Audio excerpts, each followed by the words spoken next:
प्रभु परमेश्वर महानाम को धन्यवाद दिए।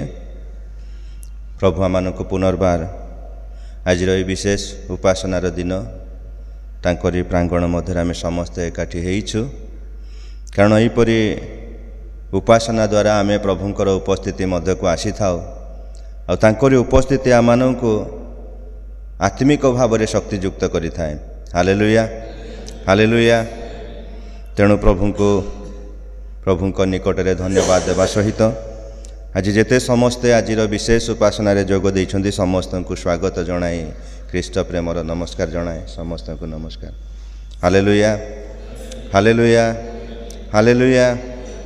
आसंतु आमने प्रभु निकटवर्ती हेबा प्रार्थना करिबा। सत्य जीवित पवित्र परमेश्वर, तुमरी पवित्र महानाम को धन्यवाद करुअछु, गौरव करुअछु। सर्वदा प्रभु आमानकर प्रतिपालक परमेश्वर हे आमानको कढ़े आणुअछ।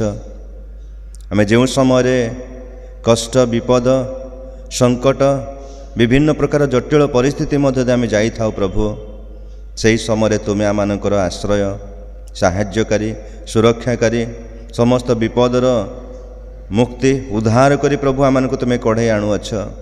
प्रभु तुम नामर धन्यवाद धन्यवाद धन्यवाद धन्यवाद करुअछु। Hallelujah. Praise the Lord Jesus. धन्यवाद प्रभु धन्यवाद प्रभु धन्यवाद प्रभु। प्रभु एपरि एक परमेश्वर को आमे पाइअछु जे कि आमानकर प्रतिटी विषय आमानको साहाय्य करि पारंती, उद्धार करि पारंती, रक्षा करि पारंती। आमे जेते अबाट को गले मध्य थरकु थर से आमानको आह्वान दे तांकरी निकट को आसीबा पाए, जीवन को परिवर्तन करबा पाए, आमानको एक उत्तम पथरे जीवा पाए से आमानको कढ़े आनी पारंती। आज से परमेश्वरंकर निकटवर्ती आमे हेइ अछु। आज से परमेश्वरंकर उपस्थिति मध्य को आमे आसी अछु। आमे समस्त मुख खोली परमेश्वरंकर धन्यवाद करिबा, ताहांकर गौरव करिबा। Praise the Lord Jesus, praise the Lord Jesus. धन्यवाद प्रभु धन्यवाद प्रभु धन्यवाद प्रभु धन्यवाद प्रभु। हालेलुया। प्रभु आज मंडली तुम निकट को दौड़ी आछंती प्रभु। मंडलीर प्रत्येकंकर निवेदन प्रार्थना धन्यवाद विनती सब विषय प्रभु तुम्भ निकट सुग्राह हो। Hallelujah hallelujah hallelujah. आज जो माने प्रभु जो विश्वास रे तुम निकट को आछंती प्रभु, से विश्वास से मानकर प्रत्येकंक जीवन रे मंगल एवं आशीर्वाद बर्तु, तुमरी सुस्थ एवं शांति बर्तु, तुमरी आश्चर्य कार्य प्रत्येकंक जीवन में घटू बोली आमे प्रार्थना करुअछु। कारण प्रभु तुमरी लोक मानकु केबे निरुत्साहित हेबाकु तुमे देव नाई प्रभु। तुमरी लोक मानकु केबे अप्रभु हताश व निराश हेबाकु देव नाई प्रभु। सर्वदा तुमरी अप्रभु मंगलमय हस्त तुमरी लोक मानक प्रति तुमे रखुअछ। तुमरी कृपा दृष्टि तुमरी लोक मानक प्रति तुमे रखुअछ। प्रभु धन्यवाद देउछु राजा। आज आज सुंदर सहभागिता दे आम को प्रत्येक प्रभु तुमरी प्रांगण मध्य एकत्रित होगाकू देल। प्रभु तुमको धन्यवाद देउछु। एतबेले प्रभु आम प्रार्थना करुछु आज उपासना रे प्रभु तुम्हें आमनकर सहवर्ती हुओ। तुमरी पवित्र उपस्थिति दे आम को व्यवहार कर। आमनकर दुर्बल विषय गुड़िक तुम्हें दूर कर। आत्मारे शक्तियुक्त हो प्रभु तुमरी गौरव पाए आम व्यवहृत हेबु प्रभु। आम प्रत्येक को साहाय्य कर। आम प्रत्येक प्रभु तुमरी गौरव पाए जेपरि आमनकर मुख तुमरी प्रशंसार गीत गान करने को पारिब। प्रभु आमनकर हस्त करताली द्वारा प्रभु तुमरी प्रभु गौरव करने को पारिब। आमन को हृदय मध्य प्रभु तुमरी उपस्थिति द्वारा प्रभु तुमरी आराधना करने को पारिब। प्रभु से परि साहाय्य कर प्रभु तुम्हें दया कर। आज उपासना रे तुमरी पवित्र उपस्थिति दियो। आज जेते समस्ते प्रभु तुमरी लोक माने तुम प्रति इच्छुक आग्रह मन रे आसी प्रभु तुमरी प्रांगण मध्य प्रवेश करिसंती प्रत्येक को बहुल रूपे आशीर्वाद कर। प्रत्येक को तुमरी से पवित्र उपस्थिति द्वारा शक्तियुक्त कर प्रभु। तुमरी गौरवार्थे तुमरी लोक माने प्रभु आत्मारे पूर्ण हुअन्तु प्रभु। तुमरी गौरवार्थे तुमरी लोक माने आहुरी शक्ति प्राप्त हुअन्तु प्रभु। Hallelujah hallelujah. कारण प्रभु तुम्हें आमको कौन दुर्बलर आत्मा देना हो प्रभु प्रभु कि भीरुतर आत्मा देना हो प्रभु। तुम्हें आमको शक्ति प्रेम और सुबुद्धि आत्मा देछ प्रभु। ताहा नहीं प्रभु जेपरि आमे तुम ठारे शक्ति प्राप्त होगाकू पारिब प्रभु तुम्हें साहाय्य कर। मंडली को तुम्हें आशीर्वाद कर। आज उपासना रे प्रभु आम प्रत्येक को तुम्हें व्यवहार कर। आज परिचालना रे आज गीत आराधना प्रशंसा रे आज प्रभु तुमरी वाक्य प्रदान रे आज तुमरी से मंडली तुमरी वाक्य शुणिबारे प्रभु पवित्र आत्मा परमेश्वर समस्त को तुम्हें गाइड कर। तुम निमंते आम समस्त को व्यवहार कर। आरंभर शेष पर्यंत प्रभु तुमरी उपस्थिति सर्वदा आमको संगे संगे दे प्रभु तुमरी उद्देश्य आमको व्यवहार कर। महिमा प्रशंसा गौरव तुमरी हो यीशु नाम रे क्षुद्र प्रार्थना मागुअछु आमेन। Hallelujah hallelujah. आसतु आम समय समस्ते जानी गीत गोटे बोलिबा। अति परिचित गीत सियोन उपासना गीत बही 78 पृष्ठा तार 245 नंबर गीत। धन्यवाद घेन प्रभु प्रशंसा तुम्हें घेन। समस्ते आमने करताल सह प्रभु को गौरव पाए ए गीत आमने बोलिबा। धन्यवाद घेन प्रभु प्रशंसा तुम्हें घेन। धन्यवाद घेन प्रभु प्रशंसा तुम्हें घेन।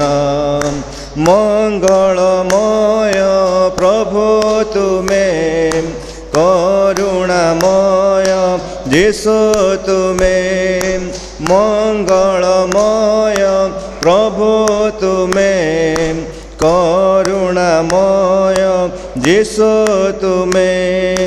पाइछु जहाँ जीवने आम पाइछु जहाँ जीवने आम सबूत तुमरी करुणा दान। प्रभु सबूत तुमरी करुणा दान। धन्यवाद घेन प्रभु प्रशंसा तुम्हें घेन। जीवन दाता प्रभु तुम्हें। मुक्ति दाता यीशु तुम्हें। जीवन दाता प्रभु तुम्हें। मुक्ति दाता यीशु तुम्हें। क्रूसे चढ़िल जीवन देल। क्रूसे चढ़िल जीवन देल। तुम प्रेम अनुपम प्रभु तुम प्रेम अनुपम। धन्यवाद घेन प्रभु प्रशंसा तुम्हें घेन। भूलिबिनि केबे प्रभु तुमरी प्रेम। पाइछु जहाँ मंगल दान। भूलिबिनि केबे प्रभु तुमरी प्रेम। पाइछु जहाँ मंगल दान। देवाको प्रभु चरणे तुम। देवाको प्रभु चरणे तुम। नाही किछि प्रभु नाही किछि प्रतिदान। धन्यवाद घेन प्रभु प्रशंसा तुम्हें घेन। धन्यवाद घेन प्रभु प्रशंसा तुम्हें घेन। Hallelujah hallelujah hallelujah. आज आमने से परमेश्वर धन्यवाद प्रशंसा करने स्थान में एकत्रित होइछु। प्रभु गौरवान्वित हुंतु। आसतु ये समय आज ध्यान निमंते प्रभु वाक्य आम पाठ करवा। यूहन्ना लिखित सुसमाचार 21 पर्व प्रथम पदरु आम 14 पद पर्यंत पढ़ा। यूहन्ना 21 पर्व प्रथम पदरु 14 पद पर्यंत। मु अनुरोध करी आम मध्य सत्यानंद नायक से आज शास्त्रांश पाठ करेंगे। Praise the Lord. प्रभु नाम धन्यवाद दूँ प्रभु सुंदर सुजोग देले। देखा यूहन्ना 21 पर्व 1 पदरु आरंभ कर 14 पद पर्यंत एटी एपरी लेखा अच्छी। एथुतारे जीशु तिबिरिया समुद्र कूल शिष्य मानक पुनर्बार दर्शन देले। से एही प्रकाश दर्शन देले सिमोन पीतर थोमा जहाँ को दिदुम कहती, गालिलीर काना निवासी निथुनियन ଜେବଦୀଙ୍କ ପୁତ୍ରମାନେ ଓ ତାହାଙ୍କର ଶିଷ୍ୟମାନଙ୍କ ମଧ୍ୟରୁ ଆଉ 2 ଜଣ ଏକତ୍ରିତ ଥିଲେ। ସିମୋନ ପିତର ସେମାନଙ୍କୁ କହିଲେ, ମୁଁ ମାଛ ଧରିବାକୁ ଯାଉଅଛି। ସେମାନେ ତାହାଙ୍କୁ କହିଲେ, ଆମ୍ଭେମାନେ ମଧ୍ୟ ତୁମ୍ଭ ସାଙ୍ଗରେ ଯିବୁ। ସେମାନେ ବାହାରି ଯାଇ ନୌକାରେ ଚଢ଼ିଲେ, ଆଉ ସେହି ରାତ୍ରିରେ କିଛି ଧରିପାରିଲେ ନାହିଁ। କିନ୍ତୁ ପାହାନ୍ତା ହେଲା ଉତ୍ତାରେ ଯୀଶୁ କୂଳରେ ଠିଆ ହୋଇଲେ, ତଥାପି ସେ ଯୀଶୁ ବୋଲି ଶିଷ୍ୟମାନେ ଜାଣିଲେ ନାହିଁ। ଯୀଶୁ ସେମାନଙ୍କୁ କହିଲେ, ପିଲାମାନେ, ତୁମ୍ଭମାନଙ୍କ ପାଖରେ କ'ଣ ଅଛି ଖାଇବାର? ପିଲାମାନେ, ତୁମ୍ଭମାନଙ୍କ ପାଖରେ କ'ଣ କିଛି ଖାଇବାର ଅଛି? ସେମାନେ ତାହାଙ୍କୁ ଉତ୍ତର ଦେଲେ, ନାହିଁ। ସେ ସେମାନଙ୍କୁ କହିଲେ, ନୌକାର ଡାହାଣ ପାଖରେ ଜାଲ ପକାଅ, ଆଉ ତୁମ୍ଭେମାନେ ପାଇବ।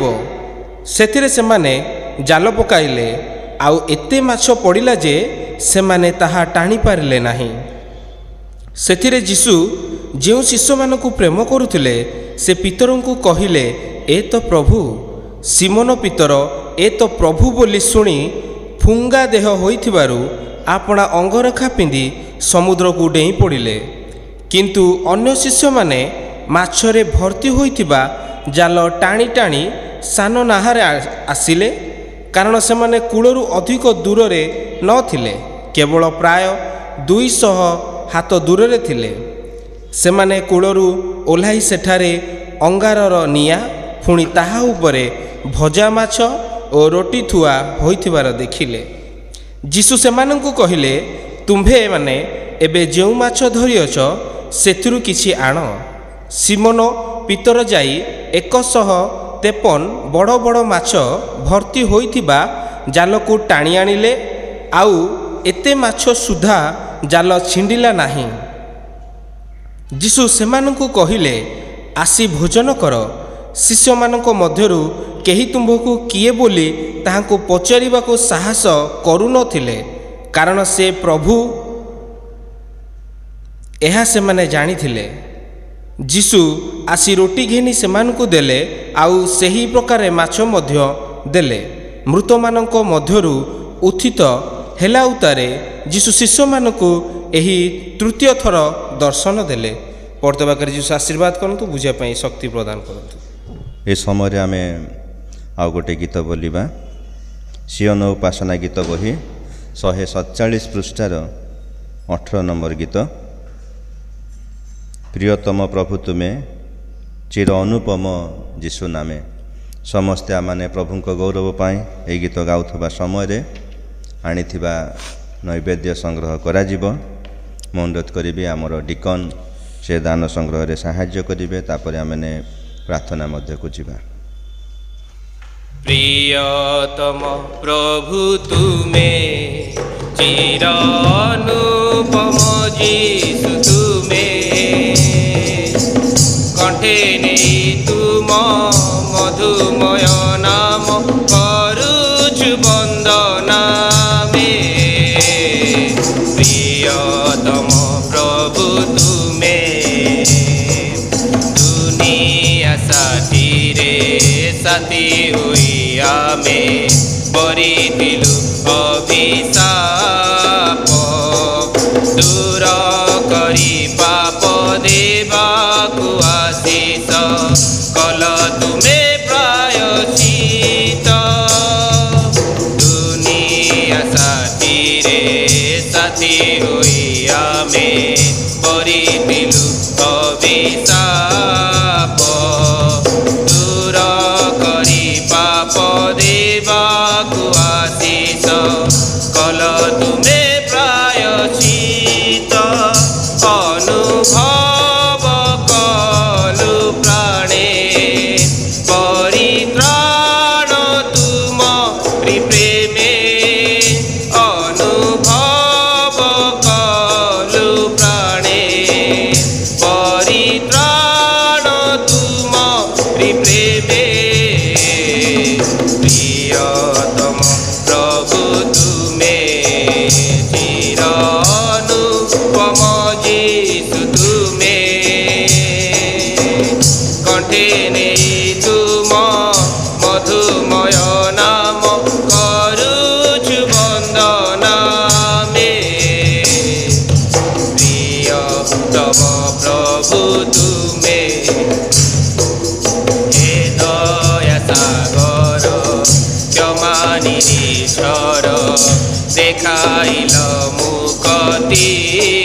कहीगल पुणी हेबा पाई जात्री रखी तुम ठारे चित हे दया सागर क्षमा निरीक्षर देखाइल मुक्ति पथ कहीगल पुणी हेबा पाई जात्री रखी तुम ठारे चित दिय शक्ति हेबा साखी तुम पाई हे दरदा में दिय शक्ति हेबा साखी तुम पाई हे दरदा में प्रियतम प्रभु तुमे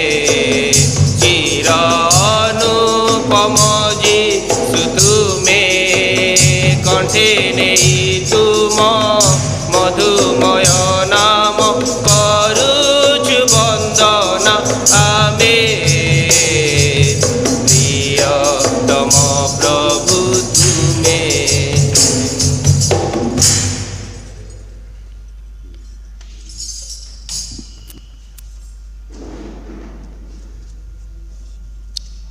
प्रभुंकर महत् नामर गौरव हो। इस समय आम आज दान पाए वाक्य पाए एवं मंडली आम विशेष प्रार्थना उत्सर्ग करवा अनुरोध करी आम डिकन से आसबे ये सबू निमंते प्रार्थना उत्सर्ग करेंगे।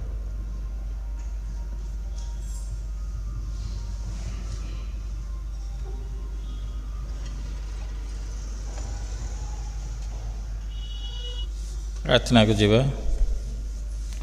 धन्यवाद धन्यवाद धन्यवाद धन्यवाद धन्यवाद पवित्र पिता आज पवित्र दिन रे पवित्र प्रांगण मध्य प्रभु हम प्रत्येक तुम्हें एकत्रित करियछ पिता।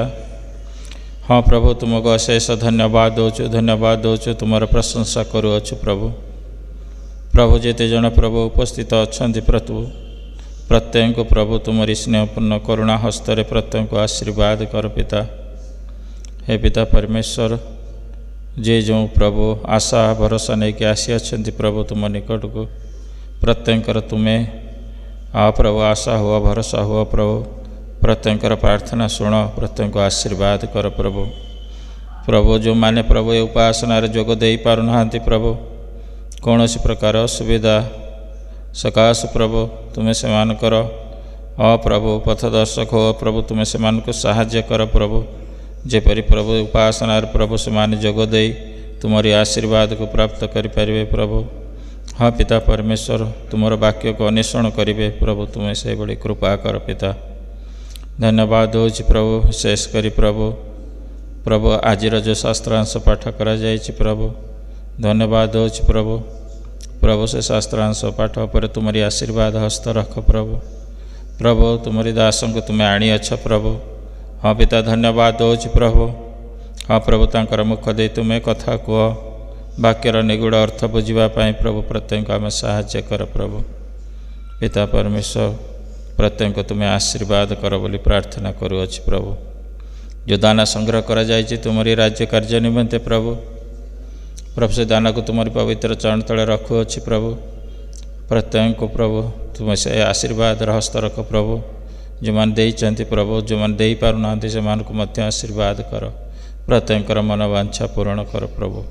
ये उपासनार समस्त भार तुम चंतल रखिली प्रभु आरंभ शेष पर्यंत उपस्थित रहिब विश्वास करी धन्यवाद दे जगतर परित्राणकर्ता मोर प्रिय प्रभु नाजरित पुनरुत्थित जीशुंक नाम रे मागुअछि पिता आमीन।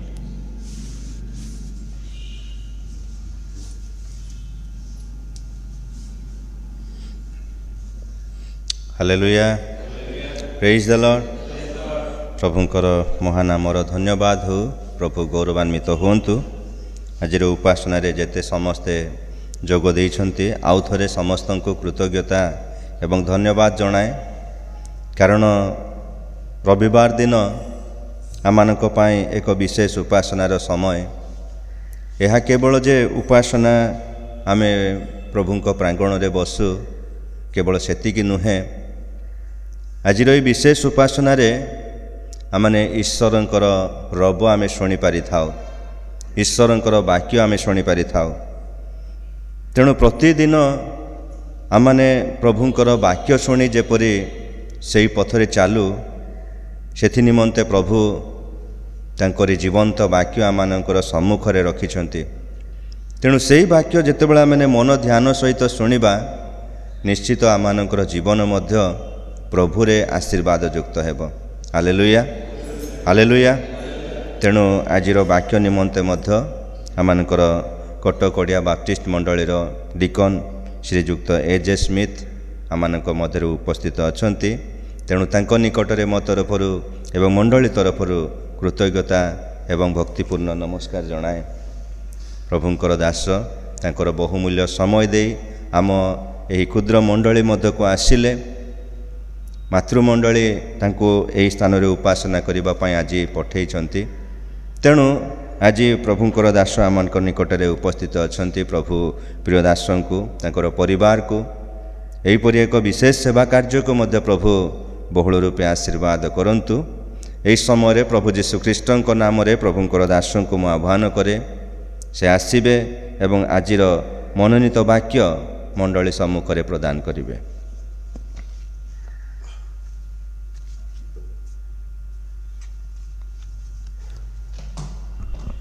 प्रथमे मोर प्राणकर्ता प्रभु श्रीकृष्ण को परात्पर ईश्वर को विशेष धन्यवाद जनाए जे से मो पर जड़े अति अकिंचन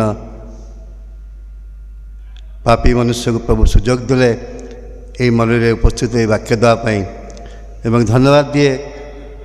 आज कटक बैप्टिस्ट चर्च मत मनोनीत कले स्थान को आसी वाक्य देवाई धन्यवाद दिए। आमर ये आसबार जे गोटे आकस्मिक बा कौन आम पलि आसु ता नुहे कि प्रभु आम ये दिनटी प्रस्तुत करते एवं या पूर्व मु समस्त मो नूतन वर्षर नमस्कार एवं भक्ति नमस्कार जनाऊँगी। आमने जो दिनटी देखलु वर्ष देखलु 2025 मोर यपर अनेक बंधु बांधव अच्छा अनेक मो माँ निजे से मत चलीगले ये 24 तेणु अनेक देखा चेष्टा करते 2025 मसीहा किंतु प्रभु आम के जन को अनुग्रह कले आम दया कले आम प्रेम कले जेपरी आम 2025 मसीह पाद अर्पण करूँ। यह हूँ प्रभुंर से विशेष अनुग्रह। जो चिंता करी कौन कह बोली से मु अनेक कार्य व्यस्त थे जो वाक्य प्रचार कर सुजोग मिले मु बसी भावे कौन करी कौन ना यही सब मन गोटे विषय आसला। ये जो दिन गुड़िक अतिबाहित होगा प्रभु आम कौन कर से आप बीबीएस जो आसवे जो जानी पक्षर तले अंडर हिज विंग्स जो डेणा तले से आम को बहन कर आनी ना से जो डेणा तले से आम को बहन करती से पृथ्वीर कौन विषय ना कि आम देह टच कर मुझे जाने यहाँ भल भाव जाने। तेणु आमने देखुलु मु भावुली जो प्रभु आम को ये जगत रखिंट आम तो खाली से बंची पारूनु आम दैनंदिन जीवन जहाँ आमर दरकार जहाँ आम जीवन दरकार आमर देहपाई दरकार आमर मनपाई दरकार आत्मिक जीवन दरकार सबू से जोगे था सबू से जोगे था। मोर आजिकार ये जो विषय पढ़ागला जौन 21 पर्व मु छोट बेलू पढ़ी शुणी आप निश्चय मत शुणी थे पढ़ी थे निश्चय आप जानी ये विषयटी कौन अच्छी तथापि प्रभु तक आत्मा अनेक समय अति नूतन भाव में आम को विभिन्न विषय मध्य दे गति करने से शिक्षा दे था। मुझे ठियाई मोर मनुष्य स्वर शुणा नुहे मात्र आपण मैंने मन रखु आम प्रार्थना कलु एठी आत्मा विचरण कर सी आम सहित कथा कहे एवं स्वर अति क्षीण ଆମେ ଯେ କର୍ଣ୍ଣ ଉନ୍ମୁକ୍ତ କରିବା ଏବଂ ପ୍ରାର୍ଥନା ସହିତ ବସିବା, ସେ ନିଶ୍ଚୟ ଆଜି ଆମମାନଙ୍କ ସହିତ କଥା କହିବେ, ମୁଁ ଏଇଟା ବିଶ୍ୱାସ କରୁଛି। ପ୍ରଭୁ ଆମମାନଙ୍କୁ ଅନୁଗ୍ରହ କରନ୍ତୁ। ଏଇ ସମୟ ବସିବୁ, ତାଙ୍କରି ଉପସ୍ଥିତି ମଧ୍ୟ ଦେଇ ଗତି କରିବୁ। ଯେତେବେଳେ ମୁଁ ଏ ବିଷୟରେ ଚିନ୍ତା କରୁଥିଲି ଯେ ଆଜିକାଲି ମୋର ପ୍ରସଙ୍ଗ ହେଉଛି ପ୍ରଭୁ ଯୀଶୁ ଖ୍ରୀଷ୍ଟ, ସେ ହେଉଛନ୍ତି ଜିହୋଭା ଜିରି ପରମେଶ୍ୱର। ସେ ସବୁ ଦରକାର ବିଷୟ ଆମର ଯୋଗାନ୍ତି, ସେ ସବୁ ଦରକାର ବିଷୟ ଯୋଗାନ୍ତି। ଏଇଟା ଯାହା ବିଷୟ ପଢ଼ାଗଲା ଅତି ପରିଚିତ ବିଷୟ, ମୁଁ ଜାଣେ ଆପଣ ଜାଣିଥିବେ, ତେଣୁ ମୁଁ ତଥାପି କହିବାକୁ ଚାହୁଁଛି। এই ତିବିରିଆ ସମୁଦ୍ର କୂଳରେ ଯେତେବେଳେ ପ୍ରଭୁଙ୍କ ପୁନର୍ଥିତ ହେଲେ, 3 ଦିନ ପରେ ସେ ଉଠିଲେ, ସେତେବେଳେ ଦେଖୁଛୁ ପିତର ଏବଂ ଅନ୍ୟ ଶିଷ୍ୟମାନେ, ମୁଁ ଆଉ ପଢ଼ୁନି କିଛି ନାହିଁ, ଆମେ ଜାଣିଛେ ସିମନ ପିତର, ଥୋମା ଯାହାକୁ ଦିଦୁମ କହନ୍ତି, ନିଥନିଏଲ, ଏପରି ଅନେକ 7 ଜଣ, ସେମାନେ ପ୍ରଭୁ ତାଙ୍କୁ କହିଥିଲେ ଯେ ମୁଁ 3 ଦିନ ପରେ ଉଠିବି। ପିତର ଯାଇଥିଲେ ବି, କେଉଁଠି ଯାଇଥିଲେ? ସେ କବରସ୍ଥାନକୁ ଲେଖା ଅଛି ନା, ଯାଇଥିଲେ, ଦୌଡ଼ି ଦୌଡ଼ି ଯାଇଥିଲେ। ଯେଉଁମାନେ ଗଲେ ରହିଗଲେ, ସମସ୍ତେ ଗଲେ, ସେ ଭିତରୁ ପଶିଗଲେ। ସେ ଟିକେ ଆଗଥିଲା ଲୋକ, ଯେଉଁଠି ଯିବେ ସେ ଏକଦମ ଆଗେଇ ଯିବେ ସେ। ତେଣୁ ସେଠି ଆମେ ଦେଖିଲୁ, ସବୁ କଲେ, ସେମାନେ ଆସିଲେ। କିନ୍ତୁ ଦେଖୁଛୁ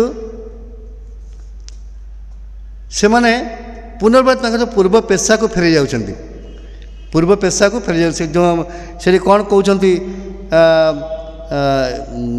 ସିମନ ଭିତରେ ସେମାନେ କହିଲେ ମୁଁ ମାଛ ଧରିବାକୁ ଯାଉଅଛି, 3 ପଦରେ। ସେମାନେ ତାଙ୍କୁ କହିଲେ ଆମ୍ଭେମାନେ ମଧ୍ୟ ତୁମ ସାଙ୍ଗରେ ଯିବୁ। ଯେତେବେଳେ ପ୍ରଭୁ କହିଥିଲେ, ଯୀଶୁ କହିଥିଲେ ମୁଁ ଉଠିବି 3 ଦିନ ପରେ ଏବଂ ତୁମମାନଙ୍କ ସହ ଦେଖା ହେବ କହିଥିଲେ, କିନ୍ତୁ ସେମାନେ ତଥାପି ସେ ଭାବୁଛି କେମିତି ଗଲେ ବ୍ୟସ୍ତତା ମଧ୍ୟ ସେ ଭୁଲି ଯାଇଛନ୍ତି, ବୋଧେ ଭୁଲି ଯାଇଛନ୍ତି। ଏଠି ପବିତ୍ର ଆତ୍ମା ଏହି ସ୍ଥାନରେ এই ଯୋହନଙ୍କ ଦ୍ୱାରା এই ବିଷୟରେ ଉଲ୍ଲେଖ କରିବାର ଉଦ୍ଦେଶ୍ୟ ହେଉଛି, ମୁଁ ଯାହା ଭାବେ ଯେ ପ୍ରଭୁ ଯେ ଉଠିଛନ୍ତି ଏବଂ ଶାରୀରିକ ଭାବରେ ସେ ଆସି ଦେଖାଦେବେ ଏବଂ ତାଙ୍କର ଗୌରବ ହେବ। ତେଣୁ ଏହି ବିଷୟରେ ବୋଧେ ଏଠି ଲେଖିବା ପାଇଁ ସେ ଏଟାକୁ ରଖିଛନ୍ତି। ଆମେ ଦେଖୁ ଏଠି ଯୀଶୁଖ୍ରୀଷ୍ଟ କୌଣସି ବାକ୍ୟ ପ୍ରଚାର କରୁନାହାନ୍ତି। ଅନେକ ସମୟ ଦୃଷ୍ଟାନ୍ତ ଦ୍ୱାରା ପ୍ରଚାର କରନ୍ତି କି କ'ଣ ଦ୍ୱାରା ପ୍ରଚାର କରନ୍ତି, କିନ୍ତୁ ଏଠି କୌଣସି ବାକ୍ୟ ପ୍ରଚାର କିଛି ନାହିଁ, ଖାଲି ଆକ୍ସନ୍ ଦେଖନ୍ତୁ, ତାଙ୍କର ଆକ୍ସନ୍। ସେ ଠିଆ ହେଲେ, ପଚାରିଲେ, ଅନେଇଲେ, ଆଖାପା ପିଲାମାନେ କିଛି ଅଛି ଖାଇବାର, ମାଛ ଅଛି କି ପଚାରିଲେ ସବୁ। ଆମେ ଦେଖିବୁ ଏଠି ଖାଲି ଆକ୍ସନ୍ ଉପରେ ଅଛି, କିଛି ପ୍ରଚାର କରୁନାହାନ୍ତି, ସେ କିଛି କହୁନାହାନ୍ତି ସେ। ତେଣୁ ଯେତେବେଳେ ମୁଁ ପଢ଼ୁଥିଲି, ପ୍ରଭୁ ତାଙ୍କର କଥାବାର୍ତ୍ତା, ତାଙ୍କ ଜୀବନ ଦ୍ୱାରା ଏପରି ଭାବରେ ସେ କଥା କୁହନ୍ତି ମନୁଷ୍ୟକୁ ଯେ ଆମମାନେ ଅନେକ ସମୟ ଜାଣିନଥାଉ। ଆମେ ସବୁବେଳେ ଭାବୁ ଯେ ପ୍ରଭୁ ପ୍ରଚାର କଲେ ଶୁଣିବେ, କିନ୍ତୁ ପ୍ରଭୁ ତାଙ୍କର ଉପସ୍ଥିତି ମଧ୍ୟ ଦେଇ ଆମମାନଙ୍କୁ ଅନେକ ସମୟରେ ଅନେକ କଥା କୁହନ୍ତି। ଏଠି ସେ ଠିଆ ହେଇଗଲେ, ସବୁ କଲେ, କିନ୍ତୁ କିଛି କଥା କହୁନାହାନ୍ତି, ପ୍ରଚାର କରୁନାହାନ୍ତି ବାକ୍ୟ, ଖାଲି ଠିଆ ହେଲେ। ଏବଂ ସେ କ'ଣ କଲେ, ତାଙ୍କୁ ପଚାରୁଛନ୍ତି ପାହାନ୍ତା ପାଉତରେ ଯୀଶୁ କୂଳରେ ଠିଆ ହେଲେ, ତଥାପି ସେ ଯୀଶୁ ବୋଲି ଶିଷ୍ୟମାନେ ଜାଣିଲେ ନାହିଁ। 3.5 ବର୍ଷ ରହିଲେ ତାଙ୍କ ସାଙ୍ଗେ, ଶିଷ୍ୟମାନେ ସବୁ ରହିଲେ, କିନ୍ତୁ ସେ ଯୀଶୁ ଠିଆ ହେଇଛନ୍ତି ଆସିକି, ସେ ହଠାତ୍ ଚିହ୍ନି ପାରିନାହାନ୍ତି। ମୁଁ ଅନେକ ଟୀକାକାର ଭିତରେ ପଢ଼ୁଥିଲି, ଯେଉଁଠି ଲେଖା ଥିଲା ଯେ ସେ ଲେଖା ହେଇଛି 200 ହାତ ଦୂରରେ ଥିଲେ ଏବଂ ଭାବୁଛି ଯୀଶୁ ପୁନରୁତ୍ଥିତ ହେବା ପରେ ତାଙ୍କର ମୁଖର ଗୌରବ ଗୋଟେ ଅନ୍ୟରକମ ଥିଲା, ତାଙ୍କ ଚେହେରା ଗୋଟେ ଅନ୍ୟରକମ ଥିଲା, ନିଶ୍ଚୟ ଗୋଟେ ଅତି ଉଜ୍ଜଳ ଥିବା ବୋଧେ, ଭାବୁଛି ମୁଁ ସେଇ ଟାଇମ୍ରେ। ଆମେ ତ ଜାଣିନୁ, ତଥାପି ଅତି ଉଜ୍ଜଳ ଥିଲା। ସେଦିନ ବୋଧେ ସେଇପାଇଁ ଚିହ୍ନି ପାରିନଥିଲା, ଆଖି ଧନ୍ଦଳା ଥିଲା କି ସକାଳ ପାହାନ୍ତା ସମୟ, ସୂର୍ଯ୍ୟ ଉଠି ନଥିବ, ଅଳ୍ପ ଅଳ୍ପ ଉଠିଥିବ। ଏମାନେ ସବୁ ରାତିରେ ଯାଆନ୍ତି ମାଛ ଧରିବାକୁ ସବୁ। ତେଣୁ ସେ ଯାହା ହଉ, ସେମାନେ ଚିହ୍ନି ପାରିଲେ ନାହିଁ ସେ ଯୀଶୁ ବୋଲି, ଶିଶୁମାନେ ଜାଣିଲେ ନାହିଁ। 5 ଯୀଶୁ କହୁଛନ୍ତି 5 ପଦରେ, ପିଲାମାନେ ତୁମମାନଙ୍କ ପାଖରେ କ'ଣ କିଛି ଖାଇବାର ଅଛି?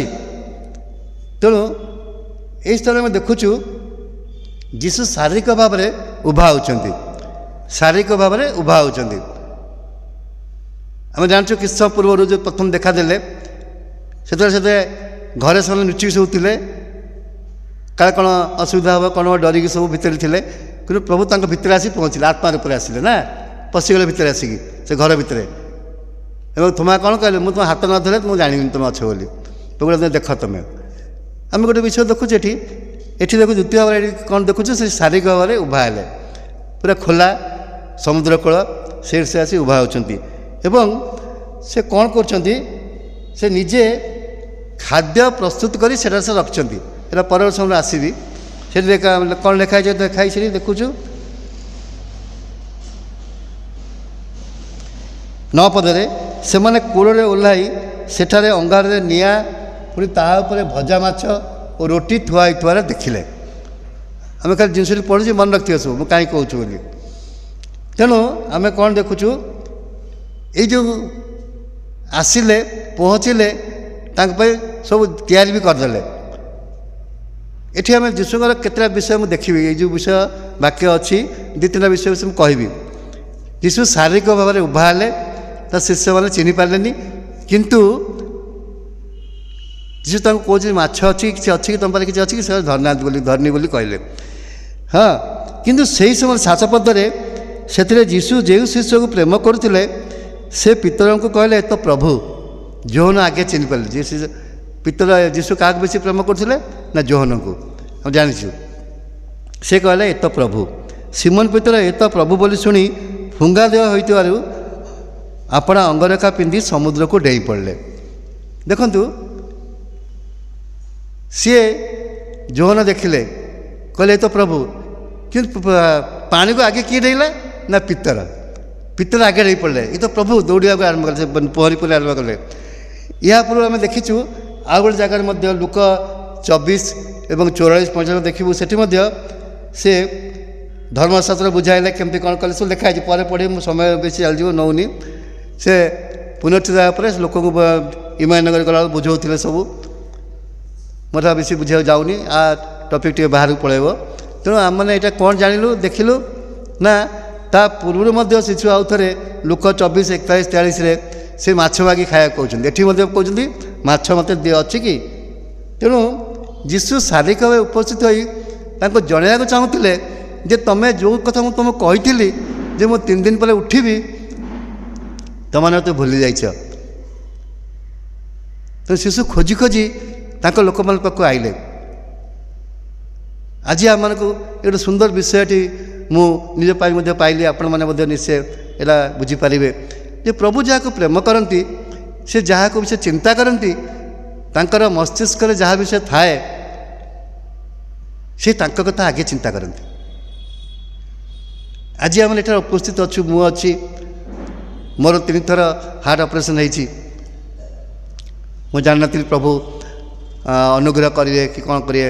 ସମସ୍ତେ ଭାବୁଥିଲେ ଇଏ ଅଳ୍ପ ଦିନ ଭିତରେ ସେ ଚାଲିଯିବ କିନ୍ତୁ ପ୍ରଭୁ ତାଙ୍କୁ ଅନୁଗ୍ରହ କଲେ ଯେହେତୁ କାରଣ ସେ ମୋତେ ପ୍ରେମ କରନ୍ତି ସେ। ତେଣୁ ସେ କ'ଣ କଲେ ତାଙ୍କର ସେଇ ଅନୁଗ୍ରହ ସେ ଯେଉଁ ତାଙ୍କର ପ୍ରେମ ମଧ୍ୟ ଦେଇ ମୋତେ ଗତି କରାଇଲେ। ଯେତେବେଳେ ଅପରେସନ୍ ହେଉଥାଏ ସେ ନିଶ୍ଚେଷରେ ଉପସ୍ଥିତ ଥିବେ ଏବଂ ସେ ରହିକି ମୋର ସବୁ ବିଷୟ ସେ ମୋର ବନ୍ଦୋବସ୍ତ କଲେ।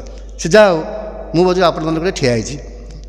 ତେଣୁ ଆମେ ଦେଖୁଛୁ ଯୀଶୁ ସମସ୍ତ ବିଷୟର ଅଧିକାରୀ। ପ୍ରଥମ ବିଷୟରେ କହିବି ଯୀଶୁ ସମସ୍ତ ବିଷୟରେ ତାଙ୍କର ଅଧିକାର ଅଛି ଅଧିକାର ଯୁକ୍ତ ସେ ସମସ୍ତ ବିଷୟ ଉପରେ ତାଙ୍କର ଅଧିକାର ଅଛି। ଆମମାନଙ୍କର ଯେଉଁ ବିଷୟ ଦୈନନ୍ଦିନ ବିଷୟରେ ଖାଉଛୁ ବୁଲୁଛୁ ପିନ୍ଧୁଛୁ ବା ଆମମାନେ ସୁସ୍ଥ ଶରୀର ଅଛି ଏସବୁ ତାଙ୍କର ଦାନ ତାଙ୍କର ପ୍ରେମ ସେ ସବୁ ଯୋଗାନ୍ତି। ମୁଁ ଯେଉଁ ପ୍ରସଙ୍ଗରୁ କହିଲି ସେ ହେଉଛନ୍ତି ଆମର ଯୋଗାଇବାର ପରମେଶ୍ୱର ଈଶ୍ୱର ସେ। ତେଣୁ ଆମମାନଙ୍କର କୌଣସି ବିଷୟରେ ଚିନ୍ତା କରିବାର ନାହିଁ। ଯଦି ଆମେ ଯୀଶୁଙ୍କ ଠାରେ ବିଶ୍ୱାସ କରୁଛୁ ଆପଣ ଅନେକ ଭକ୍ତ ଦାସମାନେ ଆସି ଆପଣଙ୍କୁ ପ୍ରଚାର କରିଥିବେ ଶୁଣିଥିବେ ସମସ୍ତେ ନିଶ୍ଚୟ ସେୟା କହୁଥିବେ ବିଶ୍ୱାସ ଆଉ ଭରସା ଏଇ 2ଟା ବିଷୟ ମନେ ରଖିଥିବେ। ବିଶ୍ୱାସ ଭରସା ଯଦି ଆମେ ତାଙ୍କୁ ରଖିବୁ ସେ ଆମର ସମସ୍ତ ବିଷୟ ଯୋଗାଇବାର ପରମେଶ୍ୱର ହେବେ। ଯଦି ବିଶ୍ୱାସ କରୁଥିବୁ ଯଦି ଭରସା ରଖିଥିବୁ ସେ ନିଶ୍ଚୟ ଆମମାନଙ୍କୁ ଯାହା ଆମର ପ୍ରয়োଜନ ସେ ନିଶ୍ଚୟ ଯୋଗାଇବେ। ଆମେ ଏଠି ଦେଖୁଛୁ ସେ ସମସ୍ତ ବିଷୟ ତାଙ୍କର ଅଧିକାର ଯୁକ୍ତ ଅଛି। ହଁ ଆମେ ଦେଖୁ ପ୍ରଥମ ପିତା ଯୋହନ ଏଇଟା ଲେଖିଲେ କାହିଁକି ନା ଯୀଶୁ ଶାରୀରିକ ଭାବରେ ଯେମିତି ଆସିବେ ସମସ୍ତେ ଉଭା ହେବେ। ତେଣୁ ଏଠି ଆମେ ଦେଖୁଛୁ ସେ ଖ୍ରୀଷ୍ଟଙ୍କ ଠାରେ ଯଦି ବିଶ୍ୱାସ ଆମେ କରୁଛୁ ଭରସା କରୁଛୁ ଯେ ଏତିକି ମନେ ରଖିଥିବା ଆମ ପାଖରେ କିଛି ନଥିବ କିନ୍ତୁ ସେ ଆମକୁ ନିଶ୍ଚୟ ଯୋଗାଇବେ କିଛି ନଥିବ କିନ୍ତୁ ଯୋଗାଇବେ। ମୁଁ ଏଠି ବୋଧେ ଥରେ କହୁଥିଲି ଯେତେବେଳେ ଇସ୍ରାଏଲମାନଙ୍କୁ ମୂଷା କଢ଼େଇକି ନେଉଥିଲେ ସେଇ ତାଙ୍କ ମେଘସ୍ତବ ଅଗ୍ନିସ୍ତବ ନେଇକି ମନେ ପଡ଼ୁଛି ମୋର କିଛି ରାସ୍ତା ନଥିଲା ସାମ୍ନାରେ ସମୁଦ୍ର ନା ସମସ୍ତେ ପାଟି କଲେ ଆମର କ'ଣ ମରିବା ଗୋଟେ ଆଣିଲ କି ପ୍ରଭୁ ଯୋଗାଇବାର ପରମେଶ୍ୱର, ରାସ୍ତା କରିବାର ପରମେଶ୍ୱର।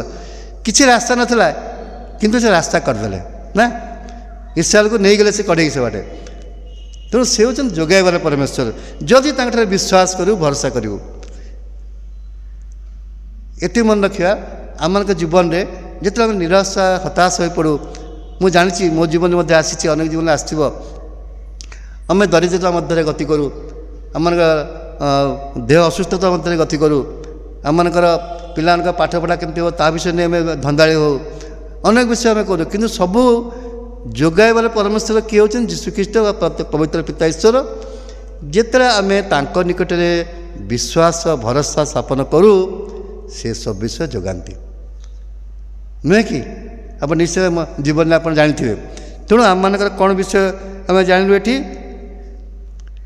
ଯେ ସେ ହେଉଛନ୍ତି ଯୋଗାଇବାର ପରମେଶ୍ୱର, କିନ୍ତୁ କଣ୍ଡିସନ୍ ହେଉଛି କ'ଣ? ବିଶ୍ୱାସ ଭରସା ରଖିବା ଦରକାର, ଟ୍ରଷ୍ଟ, ଆଉ ତାଙ୍କ ଉପରେ ବିଶ୍ୱାସ ରଖିବା ଦରକାର। ତାହେଲେ ସେ ଆମର ସବୁ ବିଷୟ ଆମମାନଙ୍କୁ ସାହାଯ୍ୟ କରିବେ। ଆମେ ଟିକେ ଆଗକୁ ଯେତେବେଳେ ଯିବୁ ଦେଖୁଛୁ, ସେ ତାକୁ ମାଗିଲେ ମାଛ ଅଛି କି ନାହିଁ କହିଲେ। ତାପରେ କ'ଣ କଲେ? ଯୀଶୁ କହିଲେ କେଉଁ ପଟେ ଜାଲ ପକା? କହିଲେ ପିଲାମାନେ କେଉଁ ପଟେ ଜାଲ ପକାଇବା କହିଲେ? ପଢ଼ା ହେଲା ନା? ଡାହାଣ ପଟେ ନା? କହିଲେ ଡାହାଣ ପଟେ ଜାଲ ପକାଅ। ହଁ, ଏଠି ଆମେ ଦେଖୁଛୁ ସେ ହେଉଛନ୍ତି ସବୁର ସୃଷ୍ଟିକର୍ତ୍ତା। ମୁଁ ଏଠି ପ୍ରମାଣ କରିବାକୁ ଯାଉଛି ଗୋଟେ ବିଷୟ, ଯେ ପ୍ରଭୁ ସବୁର ସୃଷ୍ଟିକର୍ତ୍ତା। ଯଦି ସେ ଶିଷ୍ୟମାନେ କହିଲେ ତ ଡାହାଣ ପଟେ ଜାଲ ପକାଅ, ସେ ଯେଉଁ ଶିଷ୍ୟମାନେ ଯେଉଁ ଯୀଶୁ ସେମାନଙ୍କୁ ଶିଷ୍ୟ କରିଥିଲେ, ସେ ସବୁ ମାଛ ଧରାଳି ସେମାନେ ସବୁ। ତାଙ୍କୁ ଯୀଶୁ କ'ଣ କଲେ? ତୁମେ ମତ୍ସ୍ୟ ଧରୁଛ, ଆସ ତୁମକୁ ମନୁଷ୍ୟ ଧରିବା ଶିଖେଇବି। ସେମାନେ ମାଛ ଧରିବାରେ ନିପୁଣ ଏକଦମ, ଯାହାକୁ କୁହନ୍ତି ଏକ୍ସପର୍ଟ। କେଉଁଠି ମାଛ ଅଛି, କେଉଁଠି ଶେଉଳ ମିଳିବ, କେଉଁଠି ଭାକୁର ମିଳିବ, କେଉଁଠି ସବୁ ତାଙ୍କୁ ସବୁ ଜଣା ତାଙ୍କୁ। ଏମିତି ଆମେ ସେମାନେ ନିପୁଣ ଲୋକ ସେମାନେ। କିନ୍ତୁ ଦେଖୁଛେ ସେମାନେ ହାରି ଯାଇଛନ୍ତି ନା।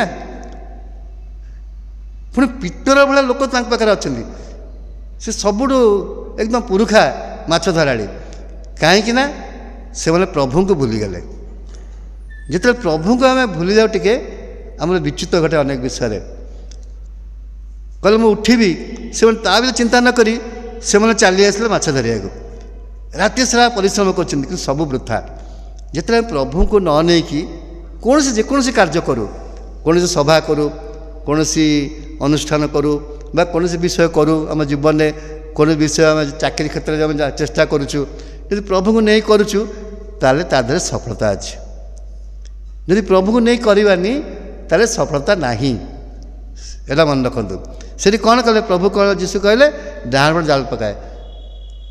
ସେମାନେ ଜାଣିନଥିଲେ ଯୀଶୁ, କିନ୍ତୁ କଥା ଶୁଣିଲେ ନା, ଜଣେ କହୁଛନ୍ତି ପକାଇଦେବା ଡାହାଣ ପଟେ ଜାଲ। ଯେନ୍ ଡାହାଣ ପଟେ ଜାଲ ପକାଇଲେ ଏତେ ମାଛ ପଡ଼ିଲା ଯେ ସେମାନେ ଟାଣି ପାରିଲେନି। ଯେତେବେଳେ ଆମେ ପ୍ରଭୁଙ୍କ କଥା ଶୁଣୁ ବା ବାକ୍ୟ ମଧ୍ୟରେ ଆମେ ଗମନ କରୁ, ବାକ୍ୟରେ ଆମେ ଆଜ୍ଞାକାରୀ ହେଉ, ସେଥିରେ ଆମ ଜୀବନରେ ଏତେ ସଫଳତା ଆସେ ଯେ ଆମେ ଭାବିପାରିବୁନି ଅସମ୍ଭବ ଭାବରେ। ଯାହା ଆମେ ଭାବୁଥିବୁ ଏଇଟା ଅସମ୍ଭବ, ସମ୍ଭବ ଭାବରେ ଯେତେବେଳେ ଭାବୁଥିବୁ ଅସମ୍ଭବ, ସେତେବେଳେ ପ୍ରଭୁ ତାକୁ ସମ୍ଭବ କରିଥାନ୍ତି। ଆମେ ଯେତେବେଳେ ଭାବୁଥିବୁ ମୋ ଘରେ କିଛି ଖାଇବାକୁ ନାହିଁ, ଆଜି କିଛି ନାହିଁ, ମୁଁ କ'ଣ କରିବି, ଯଦି ଟ୍ରାଏ କରି ଦେଖନ୍ତୁ, ଚେଷ୍ଟା କରନ୍ତୁ, ଯେତେବେଳେ ପ୍ରାର୍ଥନା କରିବେ ଭରସା ବିଶ୍ୱାସ ରଖି, ପ୍ରଭୁ କୁଆଡ଼ୁ ହେଲେ ଆଣି ଦେଇଦେବେ ଆଣିକି। ମୁଁ ଚଣ୍ଡିଗଡ଼ ଥିଲା, ସତ ଘଟଣା କହିବି। ମୁଁ ଚଣ୍ଡିଗଡ଼ ଥିଲି, କାମ କରୁଥିଲି। ସେତେବେଳେ ମୋର ଦିନେ ହଠାତ୍ ଦେଖିଲି, ମୁଁ ଘରକୁ ପଇସା ପଠାଏ, ସବୁ କରେ। ଦିନେ ସକାଳ ଉଠିଲା ବେଳକୁ ମୋର ପାଖରେ ବେଶୀ ପଇସା ନାହିଁ, 6 ଟଙ୍କା ଖଣ୍ଡେ ପଡ଼ିଛି, ହାତରେ ପଇସା ନାହିଁ। ମୁଁ ପଠାଇ ଦେଇଛି ଘରକୁ, ସେଠି ଚଳାଇମୁଛନ୍ତି। କ'ଣ କରିବି ଆଜି ଦିନରେ, କ'ଣ କରିବି? ମୋ ଦରମା ହେବାକୁ ଆଉ 4-5 ଦିନ ବାକି ଅଛି। ମୁଁ ମୋ କ୍ୱାର୍ଟର ଯାଇକି ମୁଁ ରହୁଥିଲି, ଯେଉଁ କ୍ୱାର୍ଟର ରହୁଥିଲି। ତାପରେ ମୁଁ ଗଲି ସେ ଅଫିସକୁ, ମୋର ଯେଉଁ ଚଣ୍ଡିଗଡ଼ ଯେଉଁ 17 ସେକ୍ଟରରେ ଅଫିସ୍ ଅଛି, ସେଠି ଗଲା ସେ କ୍ଲର୍କ ମୋତେ କହିଲେ, ସ୍ମିଥ ସାର୍ ଆପଣ ଗୋଟେ 10 ଟଙ୍କାର ଗୋଟେ ଚେକ୍ ଆସିଛି, ଆଉ ଆପଣ ଯେଉଁ ଦେଇଥିଲେ ଯେଉଁ ମେଡ଼ିକାଲ ବିଲ୍ ସେଟା ପାସ୍ ହେଇ ଆସିଯାଇଛି। ମୁଁ ସେ ପ୍ରଭୁଙ୍କୁ ଧନ୍ୟବାଦ ଦେଲି ଯେ ମୁଁ ରାତିରେ ଶୋଇଥିଲି, କିଛି ପଇସା ନଥିଲା ପାଖରେ, କିନ୍ତୁ ପ୍ରଭୁ ସେ ପଇସା ମୋତେ ପଠାଇଲେ। କେତେ ଆଶ୍ଚର୍ଯ୍ୟ ଭାବରେ ସେ ଯାହା ହଉ ପ୍ରଭୁ ମୋତେ ସାହାଯ୍ୟ କଲେ ଏବଂ ତାଙ୍କୁ ସେ ଯୋଗାନ୍ତି, ସେ ଯୋଗାଇବାର ପରମେଶ୍ୱର। ଏଠି ତାପରେ ମୁଁ କହିବାକୁ ଚାହୁଁଛି ଯେ ସେ କହିଲେ ସିମନ ପିତର ଆସ, ସିମନ ପିତର ଆସିଲେ, ସିମନ ପିତର ଡେଇକି ଆସିଲେ। ଆସି କ'ଣ ଦେଖୁଛନ୍ତି, ସେଠି ନିଆଁ ଅଛି, ମାଛ ଅଛି ଏବଂ କ'ଣ ଅଛି, ରୁଟି ବି ଅଛି ନା। ସେ ଭାବୁଛେ କ'ଣ ଏଇ ଆସି ରହିଲେ, କେମିତି ରହିଲେ, କେମିତି କଲେ। କିନ୍ତୁ ଯିଏ 5ଟି 2 ମାଛରୁ 5,000 ଲୋକ ଖୁଆଇ ପାରନ୍ତି, ସେ କ'ଣ ଏମିତି କରିପାରିବେନି? କରିପାରିବେ ନା। ସେମାନେ ସବୁ ଦେଖିଛନ୍ତି, 5ଟି 2 ମାଛ ବି ଦେଖିଛନ୍ତି, 4ଟି ରୁଟିରେ ବି ସେମାନେ ଦେଖିଛନ୍ତି, 7ଟା ମାଛରେ ସେମାନେ ଦେଖିଛନ୍ତି ସବୁ। ତେଣୁ ଆମେ ଦେଖୁଛୁ କ'ଣ ନା, ପିତର ଆସି ପହଞ୍ଚିଲେ, ସେ ନିଆଁ ଜଳିଛି। ଏଇଠି ମୋର ଗୋଟେ ବିଷୟ ମନେ ପଡ଼େ, ଦିନେ ଏମିତି ଗୋଟେ ନିଆଁ ଜଳୁଥିଲା ସ୍ଥାନରେ ପିତର ଯୀଶୁଙ୍କୁ ଅସ୍ୱୀକାର କରିଥିଲେ। ମନେ ପଡ଼ୁଛି, କୁଶାର ପିତର ରାତିରେ ଯେତେବେଳେ ଯୀଶୁ ଯାଉଛନ୍ତି, ଟଣା ହେଇ ଯାଉଛନ୍ତି, ସେ ପିତର ସେଇ ଗୋଟେ ଗ୍ରୁପରେ ବସୁଛନ୍ତି, ନିଆଁ ପୁଉଛନ୍ତି। ସେଇ ପଚାର ତୁମେ ବୋଲା ତାଙ୍କ ଲୋକ? ନା ନା, ମୁଁ ତ ତାଙ୍କ ଲୋକ ନୁହେଁ, ମୁଁ ତାଙ୍କୁ ଜାଣିନି। ସେଟା ଅସ୍ୱୀକାର କଲେ। କିନ୍ତୁ ଦେଖନ୍ତୁ ଏଠି ଗୋଟେ ଏମିତି ସୁନ୍ଦର ପବିତ୍ରତା ଆଣି ପହଞ୍ଚାଇଲେ, ଏଇଠି ନିଆଁ ପୁଇଁଆ ଜାଗାରେ ସେ ଯୀଶୁଙ୍କୁ ସ୍ୱୀକାର କରିଛନ୍ତି। ଆରେ ଏଇ ତ ପୁନରୁତ୍ଥିତ ଯୀଶୁ, ଏଇ ତ ପ୍ରଭୁ। ସେଇ ନିଆଁ ଜାଗାରେ ସେ ଅସ୍ୱୀକାର କଲେ, କିନ୍ତୁ ଏଇଠି ଦେଖନ୍ତୁ ସେ ତାଙ୍କୁ ସ୍ୱୀକାର କରିଛନ୍ତି ନା, ମାନୁଛନ୍ତି। ଆରେ ଏଇ ତ ମୋ ପ୍ରଭୁ, ଯାହା ସହ ମୁଁ ଏତେ ଦିନ ଚଳେଇ ଆସିଥିଲି। ଆଉ ସେ ମାଛ ଦେବା ବିଷୟ କ'ଣ ବଡ଼ ବିଷୟ? ସେ ତ 5 ରୁଟି ଯଦି 5,000 ଲୋକଙ୍କୁ ଖୁଆଇ ପାରିଲେ, ଇଏ କ'ଣ 7 ଜଣ ଲୋକଙ୍କୁ ଖୁଆଇ ପାରିବେନି? ତେଣୁ ମନେ ରଖିବା, ଯେତେବେଳେ ପ୍ରଭୁ ଆମମାନଙ୍କ ପାଇଁ ଚିନ୍ତା କରନ୍ତି, ସେ ଯେତେବେଳେ ଆମକୁ ପ୍ରେମ କରନ୍ତି, ସେ ଆମକୁ ଏମିତି ଭାବରେ ଯୋଗାଇବେ ଯାହା ଆମ ଦରକାର। ଦେଖନ୍ତୁ ରାତି ସାରା ସେମାନେ ଖାଇନାହାନ୍ତି, ପ୍ରଭୁ ଜାଣିଛନ୍ତି। ଯେ ପ୍ରଭୁ ଆମକୁ ନିର୍ମାଣ କରିଛନ୍ତି, ଆମେ ତାଙ୍କ ଲୋକ, ସେ କ'ଣ ଆମର ପେଟ କଥା ଜାଣନ୍ତିନି? ଆମର କ'ଣ ପିଲାଙ୍କ କଥା ଜାଣନ୍ତିନି? ସବୁ ଜାଣନ୍ତି। ଆମେ ଭୋକିଲା ଅଛୁ କ'ଣ ସେ ଜାଣନ୍ତିନି? ସବୁ ଜାଣନ୍ତି। ସେ ଦେଖିଲେ ତାଙ୍କ ଶିଷ୍ୟମାନେ ଭୋକିଲା ଅଛନ୍ତି, ଦେଖନ୍ତୁ ସେ କେମିତି ତାଙ୍କ ଲୋକମାନଙ୍କ ପାଇଁ ଆଗରୁ ରେଡ଼ି କରି ରଖିଦେଲେ। କହିଲେ ଆସି ଖାଅ, ଲେଖା ହେଇନି ତତେ ନିଶ୍ଚୟ ଖାଇଥିବେ, ସେମାନେ ଭୋକ ହେଉଥିବ ତାଙ୍କର। ପୁଣି କ'ଣ କଲେ, 153 ମାଛ। ଏଇଟା ମୁଁ କହିଲି ଯେମିତିଆ, ଯେତେବେଳେ ତାଙ୍କ କଥା ଅନୁସାରେ ତାଙ୍କ ଆଜ୍ଞାକାରୀ ହେଉ, ପ୍ରଭୁଙ୍କଠାରେ ଭରସା ସ୍ଥାପନ କରୁ, ବିଶ୍ୱାସ ସ୍ଥାପନ କରୁ, ସେ ଏତେ ଆମକୁ ଆଶୀର୍ବାଦ କରନ୍ତି ଯେ ଆମମାନଙ୍କର ପୁରା ବାହାରେ, ଚିନ୍ତାର ବାହାରେ, ଚିନ୍ତାର ବାହାରେ। ତେଣୁ ବନ୍ଧୁଗଣ, ଆମମାନେ ଦେଖୁଛୁ ଯେ ପ୍ରଭୁ ଏଇ ସ୍ଥାନ ଦେଇକି ଆମକୁ ଏଇ ବିଷୟ କହୁଛନ୍ତି, ସିଏ ଆମମାନଙ୍କ ଯୋଗାଇବାର ପରମେଶ୍ୱର। ତେଣୁ ଚିନ୍ତା କରିବାର କିଛି ନାହିଁ। ତାପରେ ଆମେ ଦେଖୁଛୁ ଯେ ସେଠି ସେମାନେ ଯୋହନ କହୁଛନ୍ତି ଏ ତ ପ୍ରଭୁ, ସେ ଡେଇଁ ପଡ଼ିଲେ, ଯୀଶୁ ପାଖକୁ ଗଲେ ପିତର। ତେଣୁ ସେ ଯୀଶୁଙ୍କୁ ଜାଣିପାରିଲେ ଯେ ପ୍ରକୃତରେ ସେ ପୁନରୁତ୍ଥିତ ଯୀଶୁ, ସ୍ୱୀକାର କଲେ। ହଁ, ସ୍ୱୀକାର କଲେ। ତେଣୁ ଆମେ ଦେଖୁଛୁ ଯୀଶୁଙ୍କର ଏଠି ଆମମାନଙ୍କ ପ୍ରତି ବା ତାଙ୍କ ଶିଶୁମାନଙ୍କ ପ୍ରତି ପ୍ରେମ, କେତେ ପ୍ରେମ ଦେଖନ୍ତୁ। ଯଦି ଆମକୁ ସେ ପ୍ରେମ କରୁଛନ୍ତି, ତେବେ ଆମମାନଙ୍କୁ ସେ ଯୋଗାଇବେନି କ'ଣ? ନିଶ୍ଚୟ ଯୋଗାଇବେ ଆମମାନଙ୍କୁ ଯେତେଟା ଦରକାର। ଖାଲି ଯେ ଆମମାନଙ୍କର ଖାଇବା ଜିନିଷ ଦରକାର ତାହା ନୁହେଁ, ଆମ ପିଲାଙ୍କ ପାଠପଢ଼ା ହେଲା ବା କୌଣସି ରୋଗରୁ ସୁସ୍ଥ ହେବା ଜିନିଷ ହେଲା, ସବୁ ବିଷୟ ସେ ଯୋଗାଇବେ ସବୁ। କାରଣ ସେ ଯୋଗାଇବାର ପରମେଶ୍ୱର। ଆମେ ଦେଖୁଛୁ ଅନେକ ସମୟରେ ଯାଆନ୍ତି, ତାଙ୍କୁ ଯଦି କିଏ ମାଗିଲା, ପ୍ରଭୁ ମୁଁ ଏମିତି ସୁସ୍ଥ ହେବାକୁ ଚାହୁଁଛି, ପ୍ରଭୁ ତାଙ୍କୁ କୁହନ୍ତି ତୁମେ ଚାହୁଁଛ କି ସୁସ୍ଥ ହେବାକୁ? ମୁଁ କହୁନି ଏତେ ବିଷୟରେ, କିନ୍ତୁ ଜାଣନ୍ତି ସେଟା ଦରକାର ଅଛି ବୋଲି ପ୍ରଭୁ ତାଙ୍କୁ ସୁସ୍ଥତା ଦିଅନ୍ତି, ସୁସ୍ଥତା ଦିଅନ୍ତି। ତେଣୁ ଆମମାନଙ୍କର ଆଜିକାର ବିଷୟ ଯେଉଁ ଥିଲା, ମୁଁ ଏଇଟା ପାଇଁ ସ୍ମରଣ କରିବାକୁ ଚାହୁଁଥିଲି ଯେ ପ୍ରଭୁଙ୍କର ଆମମାନଙ୍କ ପ୍ରତି ଯେଉଁ ପ୍ରେମ ଏବଂ ତାଙ୍କ ପ୍ରତି ଯେଉଁ ବିଶ୍ୱାସ ଭରସା, ସେ ଯେତେବେଳେ ମିଶିଯାଏ, ସେଥିରେ ଆମ ଜୀବନର ଅଭାବ ଘଟେନି। ସେ ସବୁ ବିଷୟ ଆମର ଯୋଗାଇଥାନ୍ତି। ମୋର ପ୍ରସଙ୍ଗ ଯିଏ ହେଉଛି, ପ୍ରଭୁ ହେଉଛନ୍ତି ଯୋଗାଇବାର ପରମେଶ୍ୱର। ତେଣୁ ଯୀଶୁ କେବଳ ଚାହାନ୍ତି ଆମମାନେ ତାଙ୍କଠାରେ ବିଶ୍ୱାସ ସହିତ ଭରସା ରଖିବା। ଖାଲି ଯେ ସେ ଆମମାନଙ୍କୁ ଆତ୍ମିକ ଆମ ଶାରୀରିକ ବିଷୟ ଯୋଗାନ୍ତି ତାହା ନୁହେଁ। ଏଠି ମନେ ରଖୁ, ଆମେ ଆଉ ଗୋଟେ ବିଷୟ ମଧ୍ୟ ଦେଖିବାକୁ ଚାହୁଁଛୁ, ସେ ଆମମାନଙ୍କ ଆତ୍ମିକ ବିଷୟ ମଧ୍ୟ ଯୋଗାନ୍ତି। ସେ ପରିତ୍ରାଣ ଦେବା ପରମେଶ୍ୱର, ସେ ଆମ ପାପରୁ କ୍ଷମା ଦେବା ପରମେଶ୍ୱର। ତେଣୁ ସବିଶେଷ ଯୋଗାନ୍ତି ସେ, ଯଦି ଆମମାନେ ତାଙ୍କଠାରେ ପ୍ରକୃତରେ ବିଶ୍ୱାସ ସହିତ ଭରସା ସହିତ ଆସିବୁ। ତେଣୁ ଖାଲି ସେ ଆମମାନଙ୍କୁ ଶାରୀରିକ ବିଷୟ ଯୋଗାନ୍ତି ତାହା ନୁହେଁ, ଆମମାନଙ୍କ ଆତ୍ମିକ ବିଷୟ ମଧ୍ୟ ସେ ଯୋଗାଇଥାନ୍ତି। ବାକ୍ୟରେ ବିଭିନ୍ନ ସ୍ଥାନରେ ବିଭିନ୍ନ ଲେଖା ହେଇଛି। ମୁଁ କହିଲି ଆପଣ ସର୍ଟରେ ମୁଁ କହିଦେଉଛି ଏତିକି ଯେ ସିଏ ଯଦି ଯୀଶୁକୁ ଆମେ ବିଶ୍ୱାସ କରିବା, ସ୍ୱୀକାର କରିବା ଏବଂ ଆମ ପାପ ସବୁ ତାଙ୍କୁ ନେଇ ଥୋଇବା, ଯେ ସେ ପାପରୁ କ୍ଷମା କରିବା ମଧ୍ୟ ପରମେଶ୍ୱର, ଆମକୁ ପରିତ୍ରାଣ ଦେବା ପରମେଶ୍ୱର। ସବୁ ଯୋଗାନ୍ତି ସେ, ଖାଲି ଶାରୀରିକ ବିଷୟ ନୁହେଁ ଆତ୍ମିକ ବିଷୟ ମଧ୍ୟ ସେ ଆମମାନଙ୍କୁ ଯୋଗାନ୍ତି। ଆଉ ଗୋଟେ ବିଷୟ ହେଉଛି କ'ଣ, ପ୍ରଭୁ ଆମମାନଙ୍କର ସମ୍ବେଦନାଶାଳୀ ପରମେଶ୍ୱର, ସମ୍ବେଦନା ଜଣାନ୍ତି ସେ। କେମିତି ଜଣାଇଲା, କେମିତି ଏଇ ପାଠରେ ଆମେ ଜାଣିଲୁ ଯେ ସେମାନେ ରାଶି ସାରା ପରିଶ୍ରମ କରୁଛନ୍ତି, ସବୁ କରୁଛନ୍ତି କିନ୍ତୁ କିଛି ପାଉନାହାନ୍ତି। ପ୍ରଭୁ ତାଙ୍କ ପ୍ରତି ଗୋଟେ ଜାଗ୍ରତ ପ୍ରେମ ଏବଂ ତାଙ୍କୁ ସମ୍ବେଦନାଶୀଳ ଜଣାଇଲେ, ଆସ ତ ଏଇଠି ପକାଅ, ଆସ ଖାଇବ। ତେଣୁ ଆମମାନଙ୍କ ପାଇଁ ମନେ ରଖିବା, ସେ ଆମମାନଙ୍କ ପାଇଁ ଚିନ୍ତିତ ପରମେଶ୍ୱର। ଯଦି ତାଙ୍କଠାରେ ଭରସା ବିଶ୍ୱାସ ଆମେ କରୁଛୁ, ସେ ଆମମାନଙ୍କ ପାଇଁ ଚିନ୍ତିତ ପରମେଶ୍ୱର। ସେ ଆମ ପାଇଁ ଚିନ୍ତା କରନ୍ତି। ଆମେ କେବେ ଜାଣିବା ଭୁଲିଯିବାନି ଯେ ସେ ଆମ ପାଇଁ ଚିନ୍ତା କରନ୍ତିନି। ଆମେ ସକାଳେ ଯେ ଉଠିଲୁ, ଯେ ନିଶ୍ୱାସ ନେଉଛୁ, ଏଇଟା ମଧ୍ୟ ତାଙ୍କର ଦାନ, ଏଇଟା ଗିଫ୍ଟ ତାଙ୍କର ଗୋଟେ। ଏଇଟା ଆମେ ରାତିରେ ଶୋଇଲୁ, ଆମେ ଜାଣିଥିଲୁ କ'ଣ ସକାଳେ ଉଠିବୁ ବୋଲି, କିନ୍ତୁ ପ୍ରାର୍ଥନା କରି ଆମେ ଶୋଉଛୁ, ଏଇ ବିଶ୍ୱାସ ଶୋଉଛୁ ଆମେ ସକାଳେ ଦେଖିବୁ। ଏଇ ଯେଉଁ ନିଶ୍ୱାସ ଆମେ ସକାଳେ ନେଉଛୁ, ନିଶ୍ୱାସ ପ୍ରଶ୍ୱାସ ନେଉଛୁ, ସେଇଟା ବି ତାଙ୍କର ଦାନ, ସେଇଟା ଯୋଗାନ୍ତି। ସବୁ ତାଙ୍କ ହାତରେ ସବୁ ଅଛି, ସେଇଟା ବି ସେ ଯୋଗାଉଛନ୍ତି। ତେଣୁ ପ୍ରତ୍ୟେକ ଦିନ ସକାଳୁ ଉଠିବା ଆମେ ଧନ୍ୟବାଦ ଦେବା, କାରଣ ସେ ଆମକୁ ଅନୁଗ୍ରହରେ ଦାନ କରିଛନ୍ତି ନିଶ୍ୱାସଟା ନେବା ପାଇଁ। ଏଇଟା ବଡ଼ ବିଷୟ ଆମର। ତେଣୁ ସେ ସବୁ ବିଷୟ ଯୋଗାନ୍ତି, କେବଳ ଯେ ଶାରୀରିକ ବିଷୟ ଯୋଗାନ୍ତି ତାହା ନୁହେଁ, ଆମମାନଙ୍କ ଆତ୍ମିକ ବିଷୟ ମଧ୍ୟ ସେ ଯୋଗାନ୍ତି। ତେଣୁ ମୁଁ ଗୋଟେ ବିଷୟ ଖାଲି ପଢ଼ିବାକୁ ଚାହୁଁଛି, ଯଦି ଫିଲିପି 4:19 ଟିକେ ପଢ଼ିଦେବ। ଫିଲିପି 4:19।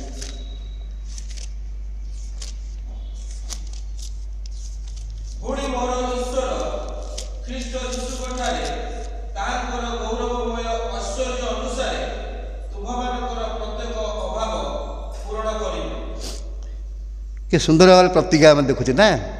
ପୁଣି ମୋର ଈଶ୍ୱର ଖ୍ରୀଷ୍ଟ ଯୀଶୁଙ୍କଠାରେ ତାହାଙ୍କର ଗୌରବମୟ ଐଶ୍ୱର୍ଯ୍ୟ ଅନୁସାରେ ତୁମମାନଙ୍କ ପ୍ରତ୍ୟେକ ଅଭାବ ପୂରଣ କରିବେ।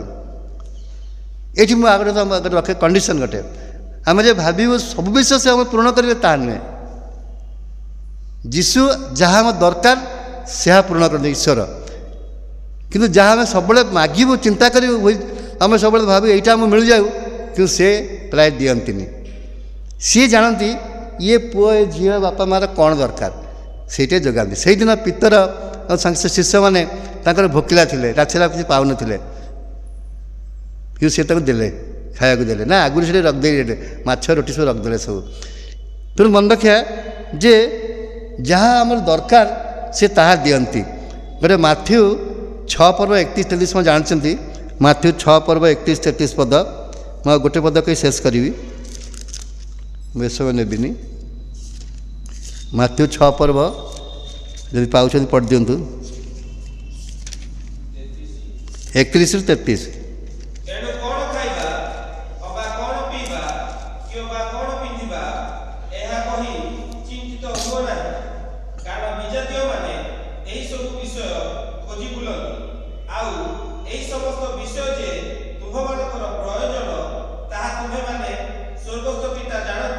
ତୁମମାନଙ୍କ ସ୍ୱର୍ଗସ୍ଥ ପିତା ଜାଣନ୍ତି। ଆଉ ସେଠି ଥାଉ, କିନ୍ତୁ ତାପରେ ଠିକ୍ ତଳେ ଲେଖା ହେଉଛି, ପ୍ରଥମେ ତାଙ୍କ ରାଜ୍ୟ ଧାର୍ମିକତା ଅନ୍ୱେଷଣ କର, ଆଉ ଏଇ ସମସ୍ତ ମଧ୍ୟ ତୁମମାନଙ୍କୁ ଦିଆଯିବ। ଖାଲି ତାଙ୍କଠୁ ପାଇଯିବା, ଖାଇଯିବା, ରହିଯିବା ଖୋକ, ସେଇଟା ନୁହେଁ। କିନ୍ତୁ ପ୍ରଭୁ କଣ୍ଡିସନ୍ ରଖୁଛନ୍ତି ଗୋଟେ, ପ୍ରଥମେ ତାଙ୍କ ରାଜ୍ୟ ଓ ଧାର୍ମିକତା ଅନ୍ୱେଷଣ କରିବା। ଖାଲି ଖାଲି ପାଇଗଲୁ ପାଇଗଲୁ ପାଇଗଲୁ ବାସ୍ ରହିଗଲୁ, କିଛି ନାହିଁ। ଆଉ କ'ଣ ତାଙ୍କୁ ଦେବାକୁ ମଧ୍ୟ ଅଛି। ସେ ଚାହାନ୍ତି, ସେ ଜୋର କରନ୍ତିନି, ସେ ଫୋର୍ସ କରନ୍ତିନି, କିନ୍ତୁ ଦିଅନ୍ତି। ରାଜ୍ୟ ଓ ଧାର୍ମିକତା ଯଦି ଅନ୍ୱେଷଣ କରିବ, ଏଇ ସମସ୍ତ ତୁମକୁ ଦିଆଯିବ। କ'ଣ ଲେଖା ହେଲା ସେଠି?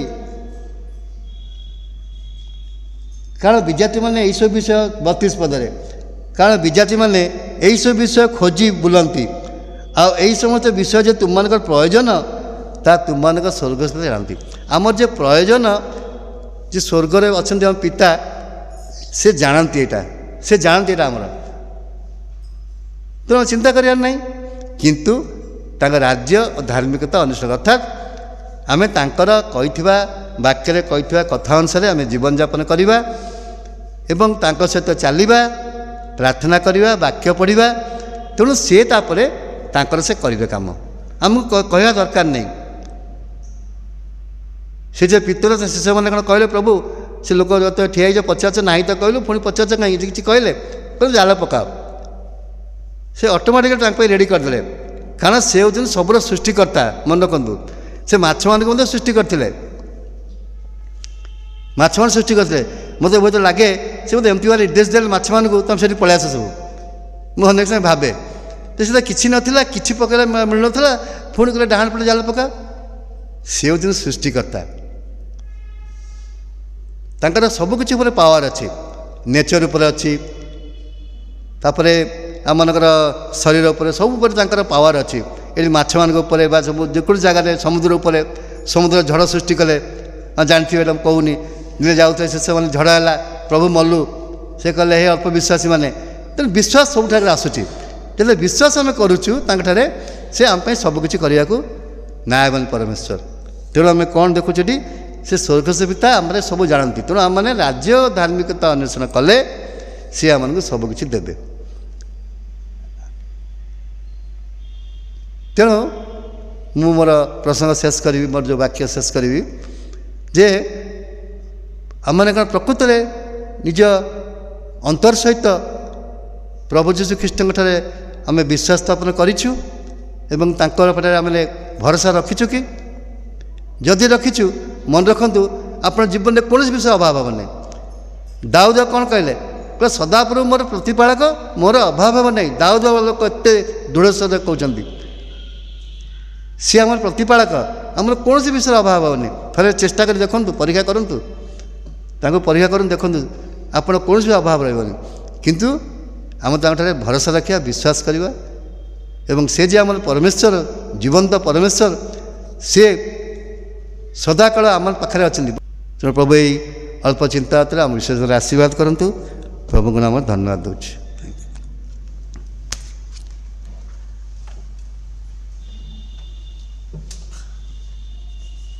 ପ୍ରେଜ୍ ଦ ଲର୍ଡ, ହାଲେଲୁୟା। ପ୍ରଭୁ ଯେ ଆମ ପାଇଁ କ'ଣ କରିପାରନ୍ତି ଆଜିର ବାକ୍ୟ ଦ୍ୱାରା ଆମମାନଙ୍କୁ ପ୍ରଭୁ କଥା କହିଲେ। ହୁଏତ ଆମମାନଙ୍କ ପାଇଁ ଏହି ନୂତନ ବର୍ଷର ସମସ୍ତ ଦିନଗୁଡ଼ିକ କେବଳ ଆମେ ତାଙ୍କଠାରେ ବିଶ୍ୱାସ ଏବଂ ଭରସା କରୁ। ନିଶ୍ଚିତ ଆମ ପାଇଁ କ'ଣ ପ୍ରୟୋଜନ ତାହା ସେ ଆମମାନଙ୍କୁ ଯୋଗାଇବେ। ହାଲେଲୁୟା। ତେଣୁ ଆସନ୍ତୁ ଆମେ ନିଜ ନିଜକୁ ପ୍ରଭୁଙ୍କଠାରେ ସମର୍ପଣ କରିବା, ଚକ୍ଷୁ ବନ୍ଦ କରିବା। ଆମମାନଙ୍କର ସମ୍ମୁଖରେ ଲମ୍ବା ଏକ ପଥ, ଆମମାନଙ୍କର ସମ୍ମୁଖରେ ଆମମାନଙ୍କୁ କିଛି ବାଟ ଚାଲିବା ପାଇଁ ପ୍ରଭୁ ରଖିଛନ୍ତି। ସେ ସମସ୍ତ ପଥ ଅତିକ୍ରମ କରିବା ସହଜ ବିଷୟ ନୁହେଁ। କିନ୍ତୁ ପ୍ରଭୁ ପ୍ରେମିକ ପରମେଶ୍ୱର, ଦୟାଳୁ ପରମେଶ୍ୱର, ସାହାଯ୍ୟକାରୀ ପରମେଶ୍ୱର, ଆମମାନଙ୍କୁ ସବୁ ବିଷୟରେ ସେ ପଥ କଢ଼େଇ ନେବା ପରମେଶ୍ୱର ଆଜିର ବାକ୍ୟ ଦେଇ ଆମମାନଙ୍କୁ ପ୍ରଭୁ କଥା କହିଲେ। ଯଦି ବା ଆମମାନଙ୍କ ଏହି ଜୀବନର ଚଲାପଥ ଯଦି ଅଭାବ ଅନାଟନ ହେଇଥାଏ, ଯଦି ଜୀବନର ଚଲାପଥ କୌଣସି ପ୍ରକାର କଷ୍ଟ କିମ୍ବା ସମସ୍ୟାର ବିଷୟ ହେଇଥାଏ, ଯଦି ଜୀବନର ଚଲାପଥ ଯଦି କୌଣସି ପ୍ରକାର ଭୟାବହର ବିଷୟ ମଧ୍ୟ ହେଇଥାଏ, ଚିନ୍ତାର ବିଷୟ ବି ହେଇପାରେ, ସେ ସବୁ ପାଇଁ ଆମେ ଭୟଭୀତ ହେବା ନାହିଁ, ଚିନ୍ତିତ ହେବା ନାହିଁ। ଆମମାନଙ୍କର ଜଣେ ପ୍ରଭୁ ଅଛନ୍ତି, ଆମର କ'ଣ ପ୍ରୟୋଜନ ସେ ଜାଣନ୍ତି। ସେ ସବୁକୁ ସମାଧାନ କରିବା ପାଇଁ ତାଙ୍କଠାରେ ସାମର୍ଥ୍ୟ ଅଛି। ଆଜି ଆମେ ତାଙ୍କଠାରେ ନିଜ ନିଜକୁ ସମର୍ପଣ କରିବା କି? ସେହି ଭାର ବୋଝ ଗୁଡ଼ିକ ପ୍ରଭୁଙ୍କ ନିକଟରେ ଆମେ ଜଣେଇ ଦେବା କି? ଏହି ମୁହୂର୍ତ୍ତରେ ସେ କାର୍ଯ୍ୟ କରିବେ, ଏହି ମୁହୂର୍ତ୍ତରେ ସେ ଆଶ୍ଚର୍ଯ୍ୟ କାର୍ଯ୍ୟ କରିବେ। ଏହି ମୁହୂର୍ତ୍ତରେ ପ୍ରଭୁ ଆମମାନଙ୍କର ଜୀବନର ପ୍ରତିଟି ପରିସ୍ଥିତିକୁ ବଦଳେଇ ଦେଇପାରିବେ। ତାଙ୍କଠାରେ ସମସ୍ତ ସମ୍ଭବ, ତାଙ୍କଠାରେ ସମସ୍ତ ସାମର୍ଥ୍ୟ। ଆଜି ପ୍ରଭୁ ଆଉ ଥରେ ସୁନ୍ଦର ସୁଯୋଗ ଦେଇଛନ୍ତି। ଆସନ୍ତୁ, ପ୍ରାର୍ଥନା କରନ୍ତୁ, ପ୍ରାର୍ଥନା କରନ୍ତୁ ପ୍ରଭୁଙ୍କ ନିକଟରେ। ଯେଉଁ ବିଷୟ ମୋର ଆବଶ୍ୟକ ଅଛି, ଯେଉଁ ବିଷୟ ବ୍ୟସ୍ତ କରୁଛି, ଯେଉଁ ବିଷୟ ମୋତେ ଭୟଭୀତ କରୁଛି, ଯେଉଁ ବିଷୟ ମୋତେ ଚିନ୍ତାରେ ଘାରୁଛି, ଯେଉଁ ବିଷୟ ମୋତେ ଜଟିଳ କରିଦେଉଛି, से सब विषय को प्रभुंकर पाद तले रखिबा, प्रभुंकर पाद तले रखिबा। से आमानकर निकट को आसी आमानकर प्रतिटी विषय को बुझे साहाय्य करिबा पई तांकोठारे सामर्थ्य। Hallelujah Jesus, hallelujah Jesus. आज तुम लोक माने प्रभु तुम निकट को आसी अछंती, तुमरी वाक्य दे कथा कहि अछ, से वाक्य प्रत्येक को सेमानकर विश्वास को आहुरी सबल करू, सेमानक मनोवांछा पूर्ण कर। तुमरी गौरवार्थे प्रत्येक को आहुरी उठाओ, शक्तियुक्त कर प्रभु तुम्हें व्यवहार कर। आज वाक्य देथिबा प्रिय दासन को तांकर परिवार को प्रभु तुम्हें आहुरी बहुल रूपे आशीर्वाद कर। आरंभर शेष पर्यंत प्रभु तुम्हें आमानकर सहवर्ती हेल। धन्यवाद करुअछु। महिमा प्रशंसा गौरव तुमरे हो। जीशुक नाम रे क्षुद्र प्रार्थना मागुअछु, आमेन। हे आमानक स्वर्गस्थ पिता, तुम्भ नाम पवित्र बोली मान्य हो। तुम्भ राज्य आसु, जो रूपे स्वर्गरे सही रूपे पृथ्वी रे तुम्भ इच्छा सफल हो। आज आमानक प्रयोजन आहार दियो। आमाने जेपरि निज निज अपराधी मानक क्षमा करिअछु, सेहीपरि आमानक अपराध सब क्षमा कर। परीक्षा आमानक आण नाही, मात्र मंदरु रक्षा कर। एणु राज्य पराक्रम गौरव सदा सर्वदा तुम्भर, आमेन। एतबेले पिता ईश्वरंक प्रेम, त्राणकर्ता प्रभु जीशु ख्रीष्टंकर अनुग्रह दया, पवित्र आत्मांक चिरंतन शांति शक्ति सुमधुर सहभागिता एतबेले पुणी प्रभु जीशु तुमरी से द्वितीय आगमन पर्यंत आमे समस्तंक संगे संगे थाए चिर मंगल उपकार करंतु, आमेन आमेन आमेन। धन्यवाद समस्त को।